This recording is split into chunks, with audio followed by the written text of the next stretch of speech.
اگر بخوایم آستین کتمون خورد کمتری بخوره 1 الی 2 سانت از زیر بغل آستین بالا میریم و دوباره این قسمت ها رو طراحی میکنیم.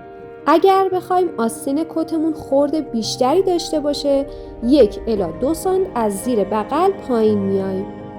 حالا اگر شخص بازوی بزرگی داشته باشه بخوایم خورد زیاد بهش بدیم و در عین حال تاج آستین فرمش رو حفظ کنه باید خط راستا و خط کف حلقه رو قیچی بزنیم و از مرکز آستین روی بازو بهش فضا بدیم.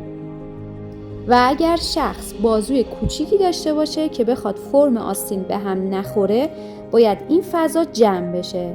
بعد از جمع شدن این فضا هم باید پایین کار صاف بشه. حتما در انتهای کار حلقه آستین، حلقه بالاتنه و مچ آستین کنترل بشه. کپشنم حتما بخونید که نکته مهم اونجاست.